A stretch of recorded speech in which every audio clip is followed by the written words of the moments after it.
کوئی مغلوب نہیں کر سکتا ہے، لیکن جو غلبہ، حکومت، دبدبہ، بادشاہت دینے کا وعدہ ایمان والوں سے اللہ نے کیا ہے، ہم وہ لینا نہیں چاہ رہے، ہم کو پسند ہی نہیں ہے۔ دنیا کے اندر ہم دبدبہ ڈھونڈ رہے ہیں، دنیا کے اندر اور دنیا کے نقشوں کے اندر ہم عزتوں کو تلاش کر رہے ہیں، حالانکہ عزت جو رکھی اللہ تبارک و تعالی نے وہ آپ صلی اللہ علیہ وسلم کی سنتوں کے اندر رکھی۔ نہ ہمارے بچوں کا عقیقہ صحیح نہج کے مطابق ہو رہا ہے، نہ ہمارے بچوں کی شادیاں نہج کے مطابق ہو رہی ہے، شادیوں کے اندر فضول خرچیاں ہو رہی ہے، ڈی جے باجے بجائے جا رہے ہیں، ڈھول تاشے بجائے جا رہے ہیں، نگاڑے بجائے جا رہے ہیں۔ یہ کہاں کا ایمان ہے، کہاں کی شریعت، یہ کہاں کی سنت ہے، کہاں کا دین ہے؟ ہم سوچیں ذرا، یہ بات کو غور کرنے کی ضرورت ہے، یہ کوئی سرسری بات نہیں ہے۔ پہلے بھی بتایا جا چکا ہے کہ اس کی نحوست ایسی بری ہے، یہ بینڈ باجے کی، اور اللہ والے تو یہاں تک فرماتے ہیں کہ مقتدی حضرات کو، اہل علم حضرات کو ایسی جگہوں پر شرکت کرنے سے بہت پرہیز کرنا چاہیے۔ اسی جگہ پر جہاں پر فوٹوگرافی کی جا رہی ہے، جہاں پر ڈھول باجے بجائے جا رہے ہیں، مقتدی حضرات کو، اہل علم حضرات کو، علماء حضرات کو ایسی جگہوں پر جانے سے بہت احتراز کرنا چاہیے، بہت بچنا چاہیے۔ تو اس کا یہ مطلب نہیں ہوا کہ عوام کے لیے یہ ساری چیزیں جائز ہو گئی، عوام کے لیے یہ ساری چیزیں جائز ہو گئی، اس کا یہ مطلب نہیں ہے، بلکہ عوام کے لیے ضروری ہے کہ اپنی شادیوں کو سادگی کے ساتھ انجام دیں، اپنی شادیوں کو سادگی کے ساتھ انجام دیں۔ ایجاب، قبول اور ولیمہ، کوئی ہلدی، نہ کوئی مہندی، نہ کوئی جوتے چھپائی، اور بزرگوں اپنی شادیوں کے اندر، اپنے بچوں کی شادیوں کے اندر ایک چیز کا خاص دھیان رکھا جائے۔ کون سی خاص چیز؟ ہمارے جو وکیل اور گواہ بنتے نا، وہ ایک دم ایسے جن کے چہرے کے اوپر ایک بھی بال نہیں ہوتا۔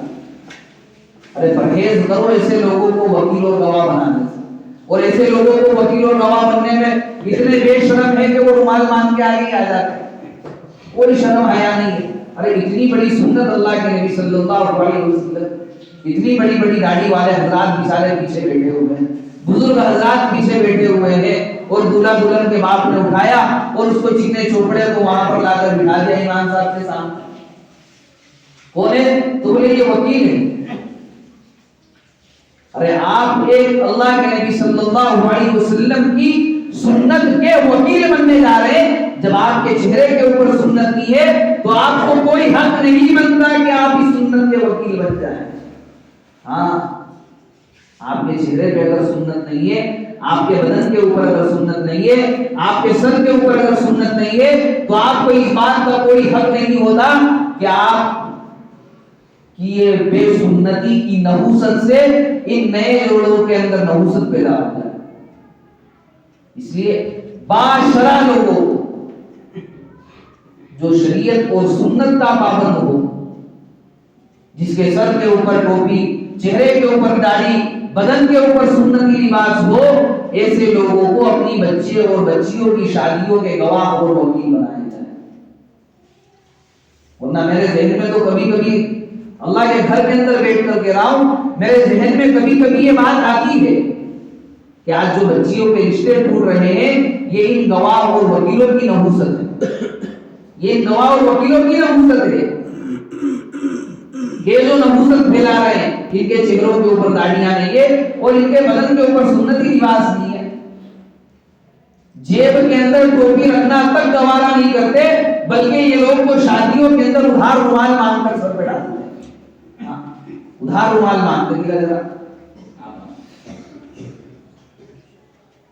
یہ کیسی بددینی، یہ کیسی برائی ہے جو ہمارے معاشرے کے اندر روز بروز پھیلتی جا رہی ہے۔ پچھلی مرتبہ بھی کئی مرتبہ اعلان کیا گیا، اور پچھلی مرتبہ بھی گزشتہ بار کئی مرتبہ کہا گیا کہ اپنی شادیوں کو سادہ کرنے کی فکر کریں، اہتمام کریں، اور جو حضرات بچ سکتے ہوں، بچنا سب کے حق کے اندر ہے۔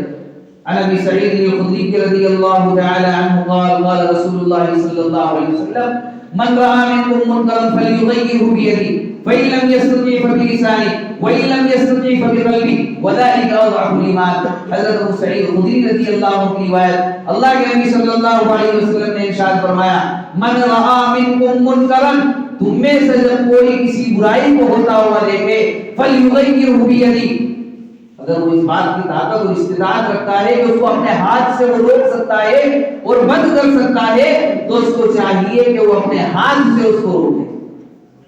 فَإِن لَّمْ يَسْتَطِعْ فَبِلِسَانِهِ، اگر اس کی طاقت اور استطاعت نہیں ہے تو زبان سے منع کرو۔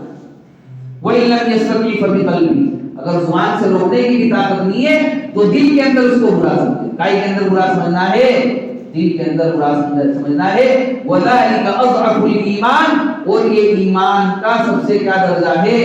کمزور درجہ ہے کہ ہم دل کے اندر اس کو برا سمجھے اور وہاں سے ہٹ جائیں۔ اگر ہم وہاں سے نہیں ہٹے تو پھر ناچنے گانے والوں کے ساتھ ہمارا حشر ہوگا، یہ بات بھی آپ ذہن نشین کریں۔ آج جو ہماری شادیوں کے اندر ڈی جے لگا لگا کر ناچا جا رہا ہے، یہ برائیاں پھیلائی جا رہی ہے اور یہ برائی پھیل رہی ہے، اور ہم اس کی طاقت بھی رکھتے ہیں۔ ایسا ضروری نہیں ہے کہ سگے بھائی کے گھر میں شادی ہے، سگی بہن کے گھر کے اندر شادی ہے اور وہاں ڈی جے باجے بج رہے ہیں، اور اگر میں نہیں گیا اور میں نے کہہ دیا کہ یار بھائی کے یہاں نہیں جاؤں گا، بہن کے یہاں نہیں جاؤں گا، تو برا مان جائے گا۔ بخاری شریف کے اندر ایک چیپٹر ہے لا طاعۃ لمخلوق فی معصیۃ الخالق، اللہ تبارک و تعالیٰ کو ناراض کر کے مخلوق کی اطاعت اور فرما برداری نہیں کی جائے۔ اور ہم یہاں پہ کیا کر رہے ہیں؟ اللہ تبارک و تعالیٰ کو ناراض کر، لا طاعۃ لمخلوق فی معصیۃ الخالق، اللہ کو ناراض کر رہے، مخلوق کو خوش کیا جا رہا۔ تو ایسی جگہوں پر جانے سے پرہیز کیا جائے، ایسے کھانوں سے کھانا کھانے سے پرہیز کیا جائے جن شادیوں کے اندر ڈی جے اور باجے بجائے جا رہے۔ اور اگر ہم نے پرہیز نہیں کیا، بزرگوں اگر ہم چلے گئے تو گناہ کے اندر ہم بھی برابر کے شریک ہیں۔ وہاں یہ نہیں کہا جائے گا کہ چلو میں نہیں تھا لیکن اس کے گھر بج رہا تھا، نہیں، آپ بھی سمجھے جاؤ گے کہ آپ نے بھی بجایا۔ اس لیے بڑے ادب اور احترام کے ساتھ درخواست ہے کہ ان خرافات سے اپنے آپ کو دور رکھا جائے، اس لیے کہ جیسا کھایا جائے گا ویسا باہر نکلے گا۔ بھائی یہ تو دنیا کا اصول ہے، حرام لقمہ گھر پیٹ کے اندر جائے گا تو حرام چیزیں اور گناہ کا مرتکب یہ بندہ ہوگا۔ اس لیے بڑی ادب احترام کے ساتھ گزارش ہے کہ اپنی شادیوں کو سادہ کیا جائے، اپنے بچوں کو اپنی بچیوں کو شریعت و سنت کا پابند بنایا جائے، ان کو دین سکھایا جائے۔ بچیوں کو قرآن کے سائے میں ودا کرنے سے اچھا ہے کہ ان کو قرآن کی تعلیمات کے ساتھ کیا کیا جائے، رخصت کیا جائے اور دوسروں کے گھر میں بھیجا جائے۔ اللہ عمل کی توفیق عطا فرمائے، سنتیں پڑھیں۔